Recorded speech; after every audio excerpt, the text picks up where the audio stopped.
깃발엔 험지 1호 된다. 하태경 의원 얘기군요. 하태경 의원이 최근에 오늘도 그렇고요. 뭐 최근에 뉴스와이드 취재에서도 이제 본인이 거기 선택한 이유 좀 설명을 했어요. 좀 들어보시기 바랍니다. 는 우리 현역 의원이 있지만 그때는 이제 보궐선거 때 민주당이 후보를 안 내서 우리가 이긴 거고 그리고 지금 분위기가 완전히 바뀌었기 때문에 종로도 굉장히 힘든 곳이고 제가 제 몸을 던져서 수도권 선거를 책임지고 나가겠다. 저건 좀 이상한 게 원래 종로에 최근에 보면 원희룡 한동훈 출마설도 나왔어요. 그때는 종로가 험지라는데 이견이 아무도 없었어요, 당내에서. 원희룡 한동훈 출마설 나올 때는 종로는 험지고 하태경 나오면은 험지가 아닌 거냐. 근데 이런 좀 이상한 논리가 되는 거죠. 아니 하태경 의원 말에 따르면 그러니까 아니 장소는 똑같은데 누가 나가면 험지고 누가 나가면 험지가 아닙니까? 이게 뭡니까? 약간 제가 불만인데요. 왜 그런가 하면 당에서 반응이 그렇게 긍정적 반응이 아닌 것 같거든요. 이 국민의힘 소속이신 두 분의 말씀이 준비되어 있습니다. 들어보시죠. 종로가 아니라 이제 험지 출마를 하신다고 이제 처음에 딱 깃발을 드셨잖아요. 그렇다면 지금까지 우리 당의 그 중요한 지역 이름임에도 불구하고 한번 당선되지 않거나 또는 우리가 과거에 그 당선을 했다가 상당 기간 빼앗긴 그런 데서 3선 다선자로서 한번 그 경쟁력을 보이겠다는 거로 생각을 했지. 하태경 의원한테 그 수도권 험지 출마한다 그랬을 때 의원님 존경합니다 이렇게까지 문자를 바로 보냈다니까요. 네. 근데 지금은 그 문자 취소합니다 이렇게 보내고 싶어요. 그리고 전화 이유요? 다시 했죠. 네. 그래서 왜 종로에 출마하는지에 대한 언급을 하셨는데 사실 설득이 잘 안 됩니다. 아, 김병민 최고위원은 그 문자 보낸 거 취소하고 싶다까지 반응이 나왔어요. 이 반응이 이거 안 좋은 거란 말이에요. 김용남 전 의원. 예. 왜 반응이 전반적으로 이렇습니까? 지금 국민의힘 내부에서 왜 그런 겁니까? 근데 객관적으로 종로가 힘든 곳은 맞아요. 힘든 건 맞다. 예. 험지입니까? 통상 험지입니까? 험지라고까지 표현하기는 그렇습니다만 종로가 가지는 상징성이 첫 번째, 종로는 총선의 풍향계라고 하잖아요. 그래서 총선에서 이긴 당이 그 총선을 이긴다. 예. 이런 얘기가 예전부터 있었고 또 대선 주자급 실제로 종로 국회의원을 거친 분들이 대통령이 되시는 경우가 많이 있었어요. 예. 노무현 전 대통령도 그렇고 이명박 전 대통령도 종로에서 국회의원을 거친 다음에 대통령이 되셨고 그래서 대선 주자급이 출마하는 곳이라는 상징성이 좀 있거든요. 근데 종로를 잘 분석을 해보면 종로에 저희 당이 서쪽에서 주로 표를 많이 이기고 동쪽에서는 졌습니다. 항상 보면. 종로의 서쪽과 동쪽이 좀 다르다. 예. 이게 해화동 쪽에서는 저희가 밀리고 종로에 이제 북촌 뭐 서촌부터 해갖고 이쪽에서는 저희가 항상 이기는 선거 결과가 나왔는데 최근에는 서쪽에 재개발이 많이 됐어요. 그래서 거기 대단지 아파트가 많이 들어서면서 최근 한 두 번의 총선은 서쪽에서도 저희가 져요. 그러면 좀 어려워졌다. 어려운 지역인 건 맞아요. 하태경 의원의 얘기가 틀린 건 아닌데 문제는 두 번째. 대선 주자급이 출마하는 상징적인 지역구. 여기서 원희룡 한동훈이 언급됐던 것인데 이제 하태경 의원이 거기를 출마하겠다고 하니까 그럼 본인 스스로 정치적 체급을 올리는 출마 아니냐.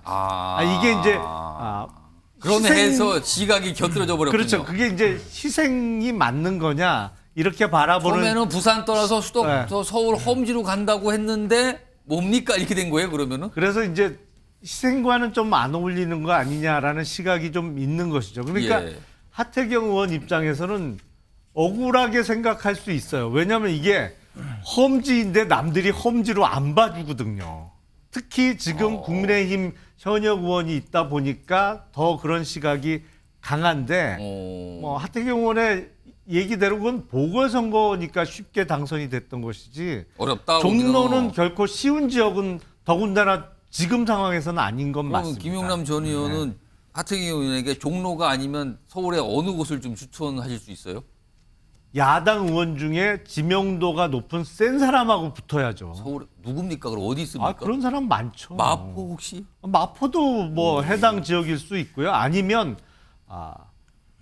도노강이라고 하는데 도봉구, 노원구, 뭐 예, 예. 강북구 이런 데가 국민의힘의 열세 지역이에요. 거기 이제 험지로 꼽히죠. 네, 거기 그러니까 그런 데는 상대와 상관없이 국민의힘 입장에서 무조건 험지라고 인식이 되기 때문에 예. 그런데 나가서 싸워주면 제가 말씀했잖아요. 이거 후보는 전생에 검투사 팔자라니까요. 근데 센 데 가서 붙어줘야 근데 돼요. 이미 종로라고 선언을 해버렸는데 어떡하지? 글쎄요. 앞으로 어떻게 전개될지 좀 두고 봐야 될 것 같아요. 김종욱 장관. 하태경 의원 입장에서는 좀 억울하다고 생각이 되십니까? 아니 제가 볼 때는 험지라고 말씀하셨잖아요. 예. 그러니까 부산에서 나와서 험지라고 얘기하면 누가 보더라도 힘든 곳에서 삼선으로서 예. 당에 모범을 보이겠다고 말씀하시는 건데 제가 볼 때는 최재형 의원이 뭘 잘못하셨나요? 종로구에서? 오. 그리고 예를 들면 보궐선거로 당선되신 분이시잖아요. 예. 대체적으로 제가 볼 때 보궐선거를 하시면 다음번에 공천을 주는 경우들이 대부분이었습니다. 큰 하자가 없었다고 얘기하면. 그리고 최재경 의원과 하태경 의원이 경쟁을 해서 어떤 시너지가 날 수 있을까요? 그쪽에서? 저는 오히려 국민의힘에게 안 좋은 모습일 거다. 그래서 국민의힘의 묘책 중에 하나는 뭐냐면 다시 부산으로 돌려보내는 것이 다시 방법일 수도 부산으로 있겠다. 가라 그런다고요? 그러니까 계속 올라와서 예를 들면 종로도 안 된다 그러면 딴 데 가실 거잖아요. 그러면 갈 때마다 이런 결정을 하시게 되면 이 결정이 제가 볼 때는 거의 뜬금포거든요. 제가 생각해도 종로를 결정할 거라고 저는 상상을 못 했어요. 한다면 제가 볼 때는 강북의 어떤 동쪽 아니면 강서 남쪽 이런 지역 같은 경우에서 본인이 어떤 자기의 어떤 지명도를 가지고 상대방을 꺾을 수 있는 힘을 통해서 선거의 역할을 하면 좋겠다라고 본인이 얘기한다면 와우 앞으로 그 다음에 예. 하태경 의원이 거기서 성공을 하던 성공을 하지 않던 국민의힘에서 아주 중요한 정치인 젊은 정치인이죠. 아직까지 제가 볼 때는 50대 지금 중반 약간 위니까요. 근데 이런 결정을 하는 순간 제가 볼 때는 신뢰를 얻기가 어려운 측면이 있고 앞으로 국민의힘 내부에서 험지가 어디지에 대한 합의가 안 될 것 같아요. 그러니까 종로가 험지라고 얘기하면 험지로 어디를 가야 되는 거야. 그리고 영남에서 올라오시는 분들도 어디로 가셔야 되는 거죠. 그러면 이게 험지도 주관적 험지와 객관적 험지가 있는 겁니까? 이렇게 나눠야 되는 겁니까? 방금 전에 하태경 의원의 발언 중에 무슨 뒤통수 반응이 있었거든요. 그 내용 좀 다시 한번 불러오겠습니다. 보시면 이런 반응이 있었어요. 지도부와 뭐 소통을 한 거냐 안 한 거냐 뭐 이런 질문이 나왔는데 이게 언론 인터뷰에서 당 지도부 부산 던지고 서울 온 사람한테 익명으로 뒤통수를 때리고 있다. 이거 내부 총질이다. 약간 화가 났다는 표현 같은데 지금 두 분은 하태경 의원에 대한 평가가 그다지 좋지 않았어요. 혹시 김주 전 총장님은 하태경 의원 좀 이해되십니까? 저는 뭐 이해는 됩니다. 그러니까, 어떤 측면이 이해가 되십니까? 그러니까 부산을 던지고 왔기 때문에 예. 그리고 이제 본인의 입장에서는 내가 한동훈, 원희룡하고 같은 급으로 할 수 있으니 나도 한번 도전해보고 싶어 이런 생각을 한 것 같은데 본인은 그렇게 판단을 했는데 예. 근데 이 지역이 가지고 있는 상징성 때문에 결국은 이제 당의 반응을 보면 하태경 의원은 이제 미운 오리 새끼인 거죠. 너는 백조가 아니야 이렇게 된 거고 문제는 여기서 정말 이제 험지에 달려들어서 만약 여기든 아니면 다른 데 가서 이제 당선이 된다면 뭐 백조가 될 날이 있겠죠. 그래서 이번에 당에서 하태경 의원에 대한 평가가 예. 스타급 1급, 2급, 3급이 있다면 1급은 아니야. 이 판단을 한 거라고 봅니다. 1급은 아닌 거라는 반응이 나온 것이다. 이해를 하시는 게 아닌 것 같은데 지금 말씀하시고 보니까 지금 이런 가운데 지금 현역 의원이 국민의힘 소속인 최재형 의원이에요. 최재형 의원이 이와 관련된 얘기를 하신 게 있고요. 다른 분의 말씀도 좀 묶여 있습니다. 들어보시죠. 전 하 의원의 종로 출마에 대해서 종로 구민들이 굉장히 많이 화가 나 있습니다. 전혀 종로에 이제 연고도 없는 상황에서 현역 의원이 있는데 그나마 좀 어렵사리 이제 당 조직을 추스려가면서 노력하고 있는데 본인이 나온다는 것에 대해서는 납득하기 좀 어렵다. 이런 뭐 제가 뭐 종로를 지켜야죠. 지금 상황에서 뭐 저는 뭐 더 이상 종로를 지킬 수 있을 만한 분은 없다고 생각합니다. 그 현역이 그냥 현역도 아니고 0.5선이에요 지금. 제가 그분 그 최재형 의원 지지 유세를 간 게 작년 초니까. 그러니까 아직 2년도 안 됐어요. 0.5선밖에 안 된 사람한테 너 비켜. 내가 해야 돼. 왜냐하면 너는 안 될 것 같으니까 그거거든요. 매우 예민한 문제고 그리고 판단도 애매해요. 자, 이동석 전 행정관. 아니 지금 최재형 의원 얘기를 들어보니 이거 종로에서 여당 내부 경선이 굉장히 격화되는 거 아닙니까 이러다가? 뭐 지금 최재형 의원의 지금 발언을 봐도 굉장히 날이 서 지키겠다 있다. 그죠? 지키겠다. 네, 날이 서 있는 것 같아요. 제가 볼 때는. 근데 뭐 굳이 최재형 의원이 저런 발언까지 할 필요가 있을까? 뭐 온다는데 자신 있으면 맞붙어 보자. 뭐 이런 말을 해도 되지 않습니까? 유권자들 그 종로의 유권자가 화가 나 있다는 얘기가 네, 있고 화가 났다는 걸 왜 굳이 본인 입으로 하는지 저는 잘 모르겠고. 저는 뭐 윤희숙 전 의원이 0.5선인 최재형 의원에게 비키라고 말한 건 뭐 예민한 문제라고. 저는 지금 우리 당이 최재형 지키기에 나서고 있나 이런 의심까지 들었어요. 갑자기 왜? 아니, 정치 신인 아닙니까? 하태경 의원은 이제는 이제 부산에서 3선했고 이제는 서울로 온 정치 신인입니다. 서울 입장에서는 서울 관점에서는 신인이다 지금. 맞습니다. 종로구에는 신인 하태경 의원을 모르는 사람도 많단 말이죠. 이런 도전에 있어서 반기는 모습도 보이면서 공정한 경쟁을 통해서 둘이 싸워라. 이런 모습을 한번 비춰지면 어떨까 하는 생각을 해봤습니다. 이거 지금 살짝 들은 생각인데 이준석 전 행정관. 혹시 당 지도부가 또 싸우면 안 좋을 거 아니에요. 그러면은 이른바 교통 정리를 통상 하잖아요 막판에. 그러면은 하태경 의원에게 혹시 이번에는 출마는 그럼 접고 다른 정부 자리도 있으니까 뭐 이쪽으로 어떠세요? 뭐 이런 가능성이 있어 보입니까 혹시? 충분히 높죠. 그럴 가능성은 높죠. 하지만 저는 하태경 의원은 물러서지 않을 거라고 봅니다. 네. 왜냐하면 하태경 의원은 지금까지 보여준 행보 자체가 부산에서 불출마하는 저 과정 스스로가 결정 내리기 쉽지 않은 결정이에요. 그렇기 때문에 하태경 의원은 물러서지 않을 것 같고 앞으로도 이런 경쟁은 심화되지만 격화될 예정이지만 결국에는 당에서 정리를 하고 뭐 그런 과정이 있으면서 좀 이렇게 조화롭게 이루어지지 않을까 그런 생각을 합니다. 네 분 패널 중에 이동석 전 행정관만 유일하게 하태경 의원을 많이 이해하는 얘기를 꺼내놨어요 지금. 저도 심정적으로는 이해를 많이 근데 해요. 아까 말씀하시는 건 이해는 아닌 것 같은데요. 알겠습니다. 지금 여당 관련해서 지금 요 사안이 하나 약간 이거 혹시 갈등으로 가는 거 아닌가 약간 그런 사안이 됐고요. 지금 아예 큰 갈등으로 갈 것 같은 건 컷오프 얘기입니다. 컷오프요. 지금 뭐 당무감사에서 평가를 했는데 46명 아예 공천 배제해야 됩니다. 이런 얘기 그리고 개인 지지율이 당 지지율보다 못하신 분들 특히 영남권 의원들 해당된다. 이런 얘기 많이 나오잖아요. 그래서 지금 뭔가 약간 좀 분위기가 뒤숭숭하다 그러는데 오늘 이와 관련된 목소리가 좀 있었습니다. 들어보시죠. 전 지역구를 당무감사를 통해서 그 결과를 냈고요. 그것을 공천관리위에 제공하게 되면은 그 컨텐츠를 갖고 공천관리위에서는 논의를 하게 되는 거고 그 공천관리단에서 어떤 틀을 갖고 그 후보자들에 대해서 가산점, 감점을 줄지 배제 기준은 뭐라든지 뭐 이런 거에 대해서 합리적인 결론을 이끌어 나간다. 이렇게 이해하시면 되겠습니다. 합리적인 결론을 이끌어 나간다고 얘기했는데 듣고 보면은 현역 의원들이나 이제 선거 준비하시는 입장에서 굉장히 무서운 말이네요. 지금 뭐 다 자료 있습니다라는 얘기 같기도 하고요. 지금 이런 가운데 뭔가 최근의 상황에서 약간 비판적인 목소리를 내신 분들이 있습니다. 들어보겠습니다.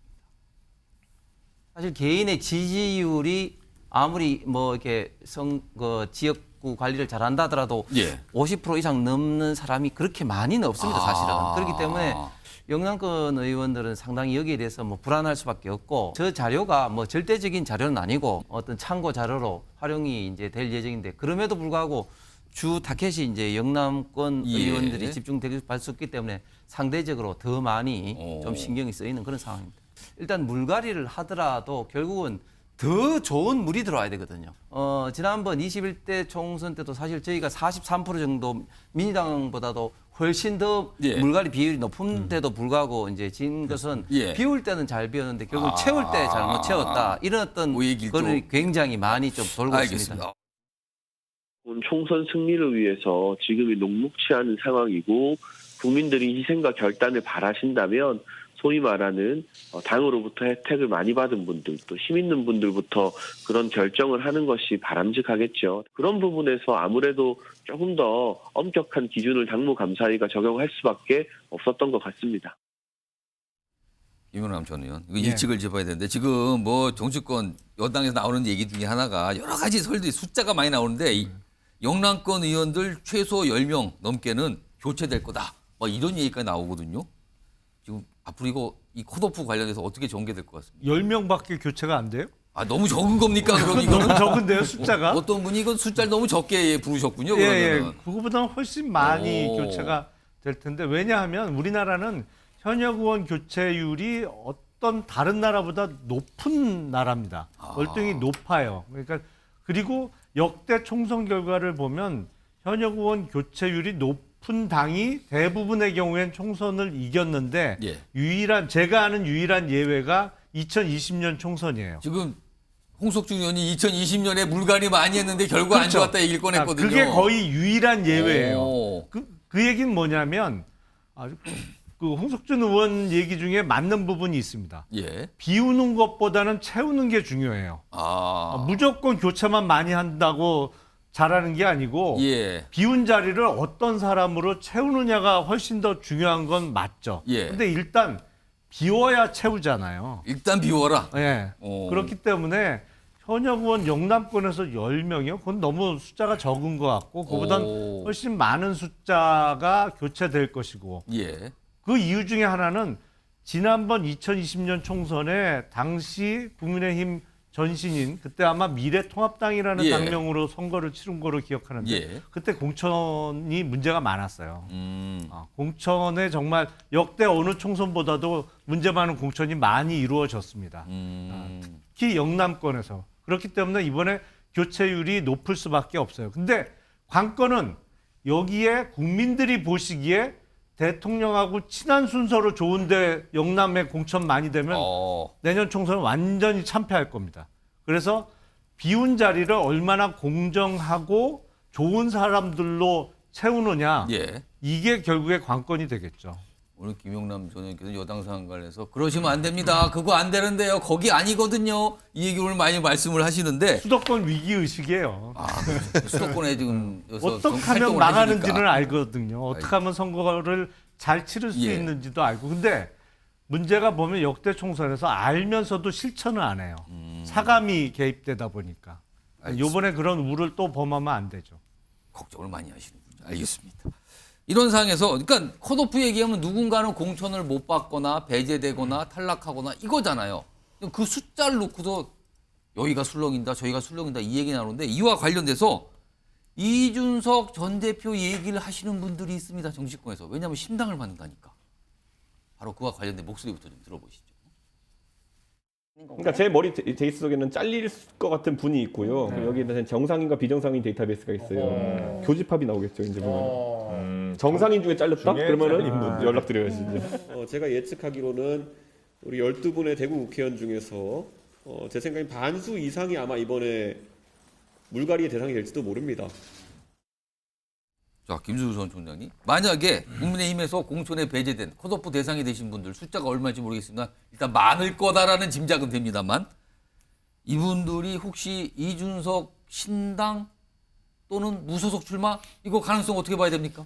일단 영남권에서는 그럴 가능성이 꽤 있죠. 과거에 어쨌든 무소속으로 나와서 당선된 사람들도 있고요.